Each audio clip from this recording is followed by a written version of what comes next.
Será que Lula foi tão bom presidente assim? Será que ele realmente foi um presidente diferenciado ou somente surfou uma boa onda? Quais as memórias que você guarda desse período, o que teve de bom e o que teve de ruim no seu governo? Hoje vou te mostrar alguns fatos do governo Lula, que assumiu o poder em 2003 e como ele deixou o Brasil em 2010. Bom, prazer galera, meu nome é Bruno, seja muito bem-vindo ao meu canal que fala tudo o que você precisa saber sobre NFT, Metaverso e Web3.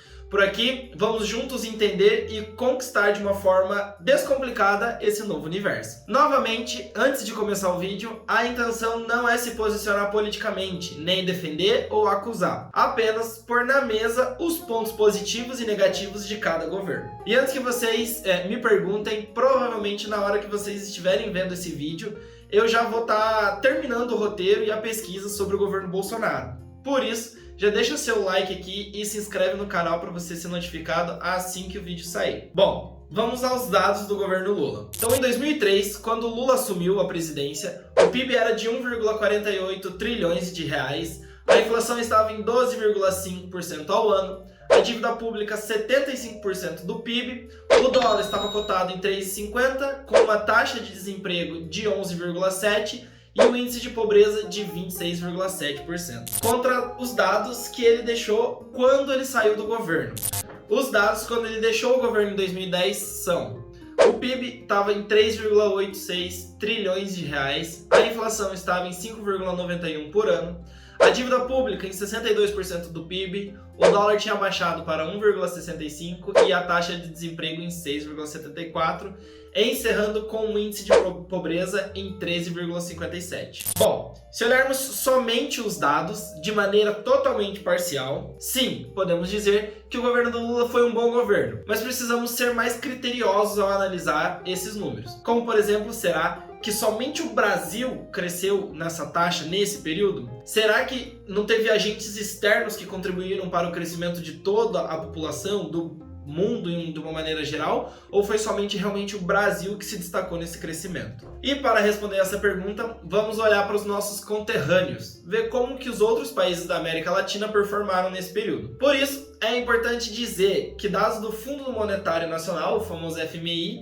que tem por objetivo principal auxiliar a cooperação monetária global, aponta que a pobreza foi reduzida de 27% para 12% em toda a América Latina. Além de apontar também que os PIBs de países como Venezuela, Peru, Colômbia e Argentina também cresceram na mesma relação, que a partir de 2014 também começaram a cair. Dito isso, a partir daí fica fácil estabelecer uma relação de causa com a economia global e não só nacional. E dito isso também, o que estava acontecendo nesse período? Bom, eu vou fazer uma introdução rápida para vocês sobre o boom das commodities. E o que foi esse boom das commodities? De uma forma bem resumida, porque esse não é o intuito do vídeo, o boom das commodities foi um aumento na importação das mercadorias pela China e pela Índia, justamente os dois países com a maior população nacional. Então, abrindo um ponto aqui, se você não sabe o que é commodity, basicamente são matérias-primas que não se diferenciam uma das outras, ou seja, elas são fungíveis, como por exemplo o milho, a soja, o café e o ouro. Exatamente o contrário das nossas queridas NFTs, que são não fungíveis. Bom, voltando,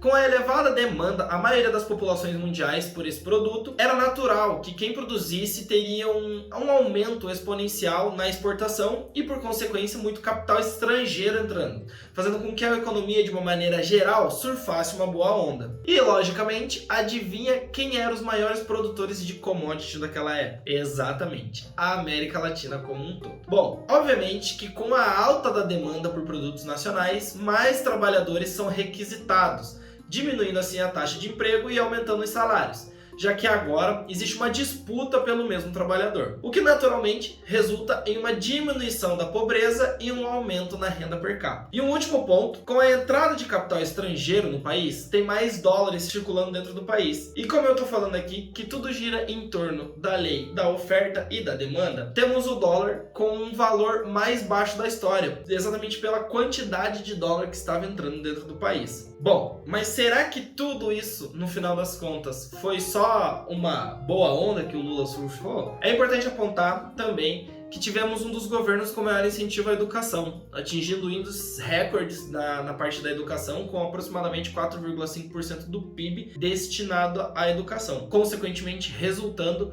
em uma das menores taxas de analfabetismo da época. E, obviamente, algo que é importante apontar do governo Lula, tivemos a criação, se não um dos maiores e mais famosos, controversos também, programas de assistência, que foi o Bolsa Família, onde beneficiou inúmeras famílias no Brasil inteiro, com ênfase principalmente na população do Nordeste, que foi a região onde mais recebeu recurso. Não é à toa que a maior parte do seu incentivo na campanha sempre vem do Nordeste. Programas importantes para a profissionalização de jovens e adultos, como os cursos técnicos e a facilitação até o financiamento integral de bolsas acadêmicas de ensino superior, através de programas como foi o FIES e o ProUni. Foram programas que com certeza ajudaram a população a se capacitar, principalmente os que têm mais baixa renda, contribuindo assim diretamente para a redução da taxa de emprego do país e, consequentemente, um aumento no PIB, na renda per capita do país, porque quanto mais gente estava trabalhando,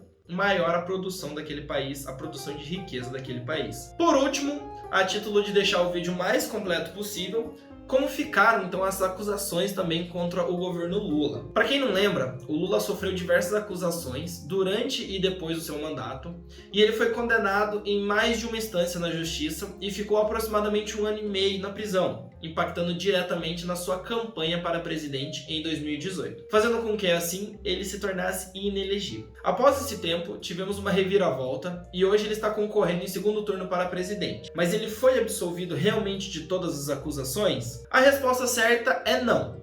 Mas ele também não foi culpado?